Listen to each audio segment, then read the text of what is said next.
to the Houston Local Weather Station. I'm Danielle Jackson, and these are my co-hosts, Edna and Jasmine. Today's weather story will cover the ongoing air pollution problem in Houston. Houston has been recording this evidence for years. Houston is home to the petrochemical and refining facilities. These facilities release a lot of ozone, which happens to be a pollutant. Too much ozone is harmful for Houstonians. This issue can affect lungs and further create problems for people that are asthmatic. In this area, you can see that near central Houston, there is a higher cancer risk due to air pollution.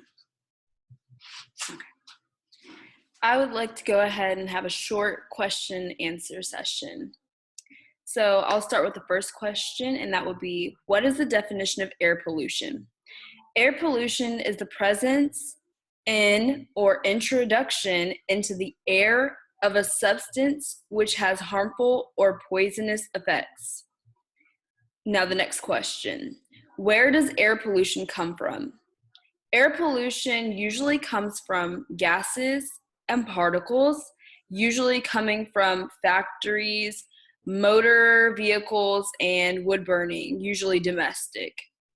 And the last question that I have, what are some long-term effects of air pollution?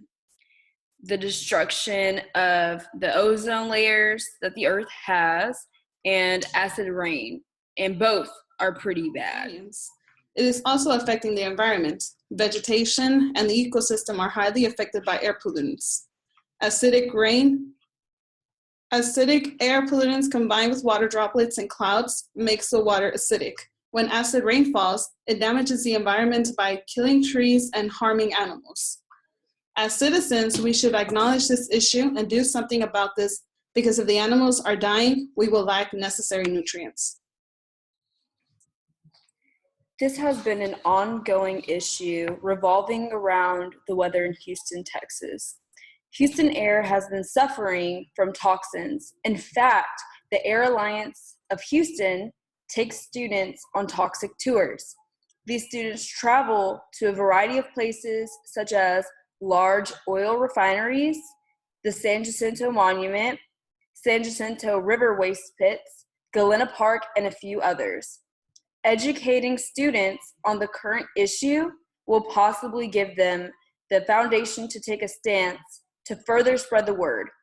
Air pollution is a serious issue and is not to be taken lightly.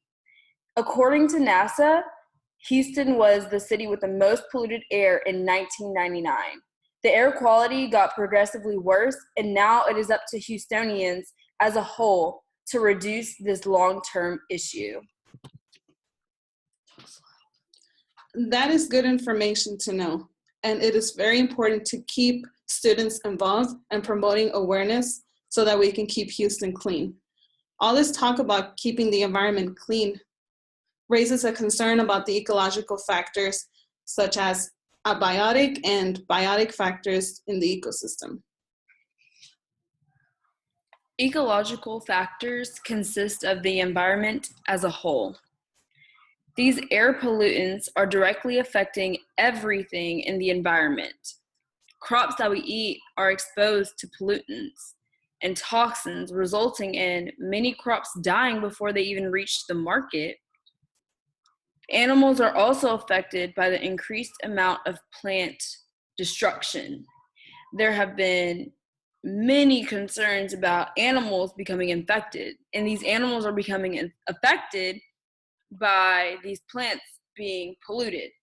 They're feeding on polluted plants and feeding on polluted feed. And ultimately, that results in us being affected as humans because these animals aren't getting the proper nutrients and they're not making it to the market. That is a major concern because abiotic and biotic factors are the non-living and living factors in the ecosystem that are necessary. A few biotic factors that are affected by the air pollution are plants, wildlife, and humans. A few abiotic factors that are affected by air pollution are the ozone layer and the temperature or weather. Why exactly are we concerned about the effects of air pollution on abiotic and biotic factors. These two factors contribute a lot to the ecosystem. If either was changed or removed completely, it would affect an entire ecosystem. Abiotic factors are most important because they affect how an organism survives. Thank you, Jasmine. I would like to discuss how air pollution will affect the economy. Will this issue take a toll on the economy? Normally, when I think about things that affect the economy, I steer in the direction or tend to think of loss of profits and oil industry and different things that we sell that's going to boost the economy or decrease funds for our economy. I'm struggling to understand how air pollution comes to be a factor in this. I have heard that acidic rain harms our sources of food and water. I know that food and water are necessary to live, but I'm still at a loss. Houston is known for its agriculture industry, but it is also known for its business and other industries. Why is the focus mainly surrounded on agriculture and how air pollution is affecting agriculture, which will hurt our economy rather? Crops and livestock are affected by the air pollution problems in Houston. Houston's economy will be as well. Data in 2012 shows that there were 1,505 farms in Houston. This is one of the primary sources of income. Not only would the city of Houston be affected, but mainly the farmers themselves. If crops are not growing, there will be some farmers out of jobs. And if all animals are dying, there won't be a need for farmers to handle the livestock anymore. This issue is something that will really affect Houston workers and Houston's economy. The Houston economy will plummet if we don't take care of this. Currently, research states that Houston is not only one city going through this, but there are multiple cities such as Dallas, El Paso, and Beaumont.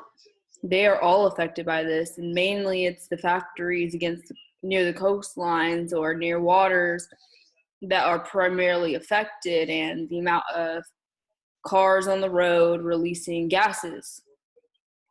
Back when Bill White was mayor of Houston, air quality procedures had changed, and normally this would be a good thing, but these procedures didn't fully give Houston the benefits that it needed, and we suffered from that. The heavy regulations needed to be enforced more regularly, and Houstonians are suffering due to health issues as a result of the air pollution problem. And if we don't handle this on a regular basis, the problem won't go away, or it just will not get better. As far as preventative measures, Houston has developed conservation groups and sole individuals that do not belong to an entity or organization that are willing to work together to improve the Houston air quality. As far as citizens not involved with these projects, you can help as well. You can moderate your behaviors or change your behaviors and habits. And for additional information on how to change these behaviors and habits and things that you can do, I would suggest that you seek HoustonAirQuality.com. They provide a list of ways you can help and improve Houston's air quality on a day-to-day basis. This is so unfortunate. Now I can see that it is important to be very knowledgeable about the current air pollution issue. Having changed air quality regulations has contributed to the lack of monitoring Houston's air quality. Houston's air contains many toxins that we should be aware of. We need to keep Houston green. Wow, we've received a lot of information in today's broadcast. Air pollution is affecting us in ways that you and I probably never thought of before. This issue goes unnoticed, but it has a long-term effect. on all of us, on all residents, including our animals and plants. Keep Houston green, and thank you for joining us on today's broadcast. This is Danielle Jackson, Edna Galvan, and Jasmine Martinez. We'll see you next time.